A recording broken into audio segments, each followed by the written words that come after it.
this is the mastering stage of the track. Happened at least days, if not weeks, after the mixing was done. And then I revisited it like, I got to the letter H. I did like version A, B, C, D, E, F, G, H 8 times. It wasn't always revisiting it saying like, oh man, I screwed this up, or there's something wrong. It was more like I did different versions for myself as options, so I could see what some of the different mastering decisions would lead to. And then I went back and I remixed the song, not like remix, but like I did the mixing process once more to clear up some muddy areas or some parts that just weren't sounding how I wanted them to. So as you can see here, the actual file, or I'm probably blocking it a little bit, I ended up going with the 5th version of the pre-master, so just the mix. I ended up using the 5th version, which is why the waveforms don't actually look identical across all of these. Change automation view off so you can sort of see the waves here. The waves don't look identical, even though this is the same part of the song. They're lined up here, and there's 3 different versions I was working with. Some are a little bit size, a little bit stronger than others, and some were a little more subdued. The dynamics changed. That was going to affect how everything eventually hits the effects in the end. Speaking of which, here's what the chain ended up looking like. The song itself goes through, right in the beginning, this dynamic EQ, and this dynamic EQ is called Gullfoss. And a lot of people really hype it up, act like it's magic. What it is really time-saving and really easy to de-modify or increase clarity, which isn't always like the same thing, to your song. And I guess I'd call them moderate settings of 27% and 13% on recover and tame. So it's kind of like bringing out some things that might get lost, and then also tame should be kind of obvious, like taming harshness throughout there. And I'll let you hear the difference before and after. And this is still with all the other effects, but you'll still be able to hear a bit of a difference. Here's it with it, and then you'll see me click it off. Let's actually choose a better spot. Choose the end of the song.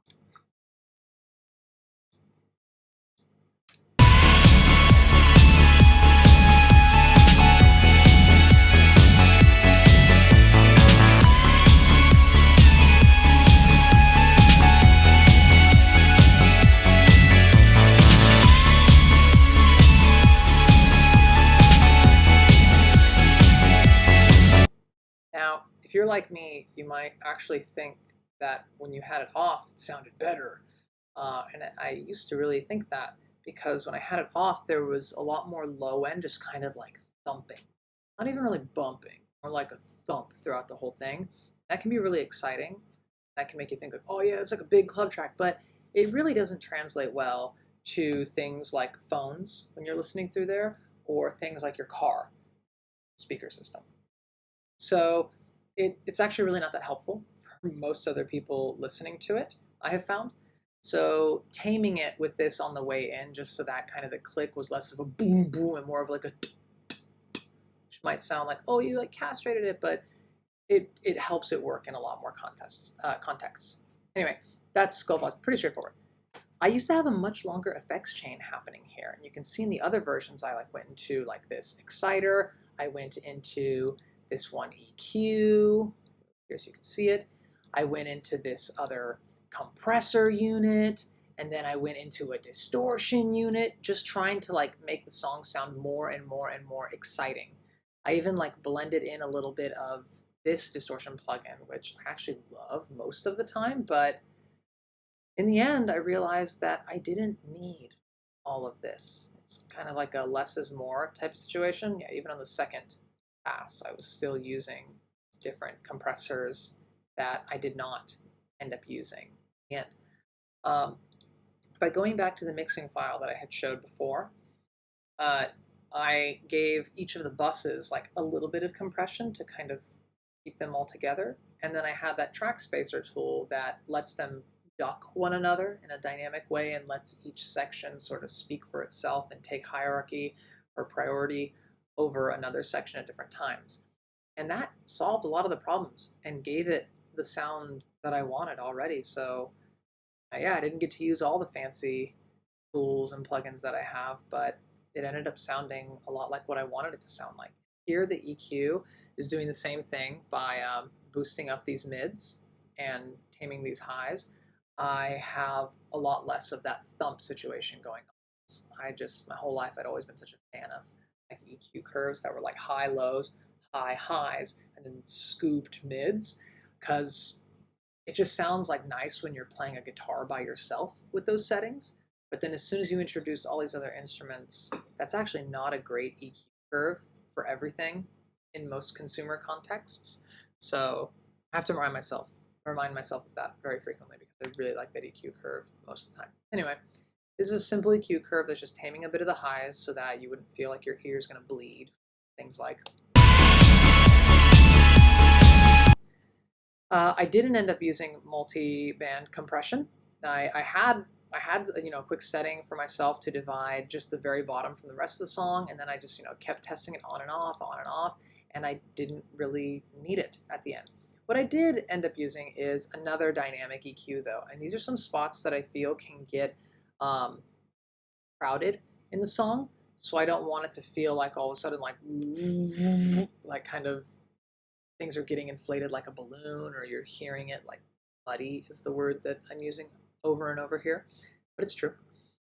So I am cutting a bit after a certain threshold at 222 hertz. And that's a popular frequency range if you're familiar with a lot of snares. So a lot of snares have like some body of the snare there. It's not like the top part of the snare, but a lot of the comes from around there. And it's not that I don't want a loud snare. I freaking love loud snares, but I needed it to play nicely with things. Here at 1.16 kilohertz, this is really popular for where a lot of treble instruments are in, like, I guess I'd call like a guitar-y type of range. It's where you hear a lot of like the twang of guitars before you get into like really just high things. It's like, yeah, these are where all those notes are. Band 4, 4.14 kilohertz. I call this the wind is getting cold type of like range. Like if you listen to white noise and you kind of sweep through it, I think around 4 kilohertz, it sounds less like a whistle and less like just like the ocean or something, and it sounds more like wind that's getting cold. What I've always called it. And then the final shelf is at 12 kilohertz, and this wasn't a decision I made from like knowing anything musically. I just looked at a lot of the EQ curves of some music that I really liked the sound of, and I noticed that a lot of it just tapers off after 10 or 12K. And sometimes it tapers off really dramatically, sometimes it's just a bit like this. I'd call this like moderate, maybe. And it just really clears up a lot of, again, that pain that you might hear of like, it's shrieking into my ear. So anyway, I'm going to go to the part with vocals so that you can hear what the whole thing sounds, so that you can see where it's pulling down here.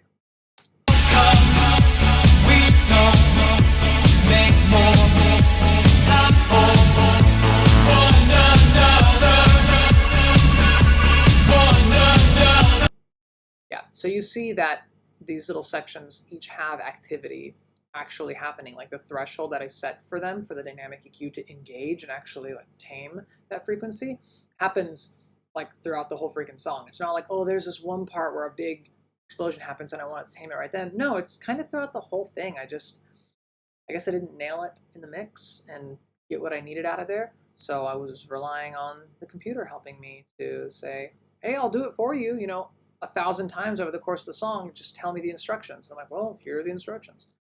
And then last but not least, of course, I talked about this before with the whole sound waves becoming sausages instead of like really dynamic right here. Like you see like all the squiggles, when they become sausages. This is a limiter.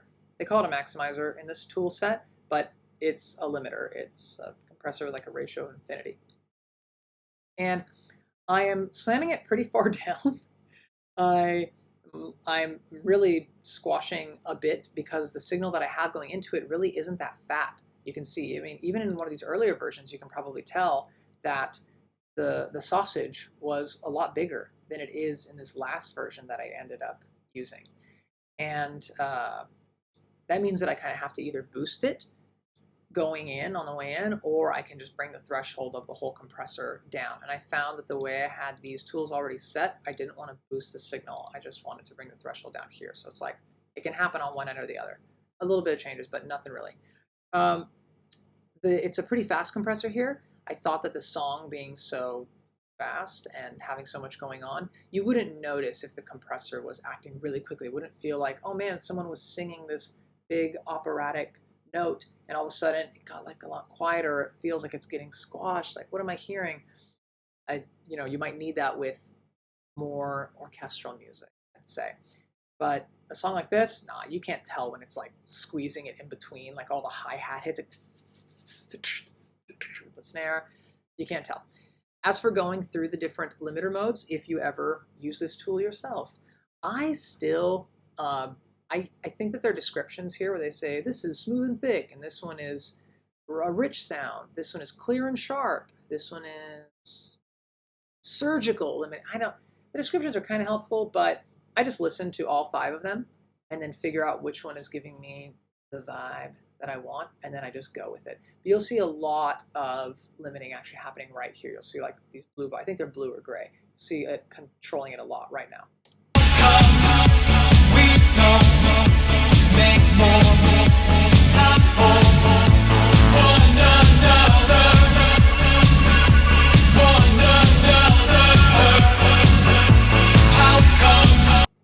Anyway, that's squashing it and making it louder, louder, louder overall.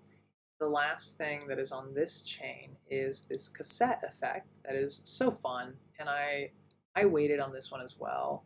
Like, no, I don't need it, and then I finally just got it, and it's been a lot of fun. It's just a cassette saturator, but it does a lot of like warping like a real cassette as well, and there's 4 different cassette modes that you can go through, like this old cassette, this old cassette, this old cassette, and this one was fun. It's 4. I liked this one the most for this song, and I actually have it disabled right now, but I have it automated to re-enable at the beginning, at the end of the song. Whenever you hear it sort of getting tapey, that's coming from here. I can show you actually right where that is. So show automation. Let's get this out of the way. Here at the very end, boom, that red line, that's me re-enabling the tape. So here we go.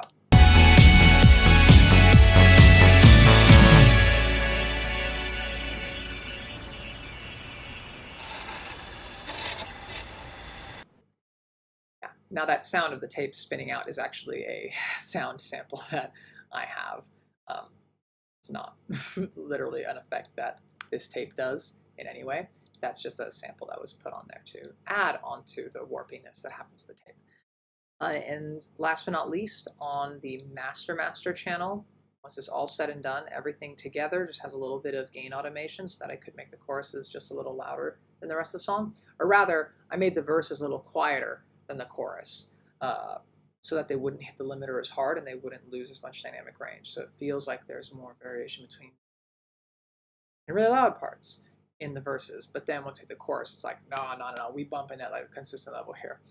The last tool that I use is Insight, and this one, you can see it's already off, but this is just used to get a sense of how loud things are at the very end and see what my dynamic range is, so that once I get it onto streaming platforms, it doesn't like murder it and say like, oh nope, we're gonna make it lose all of its goodness, and now it's gonna sound really quiet and whatever. It's a constant battle that a lot of music makers have. You could read hours, days worth of this subject, but I just use it to make sure that I'm within like a ballpark that I'm happy. Let's see where I am this time.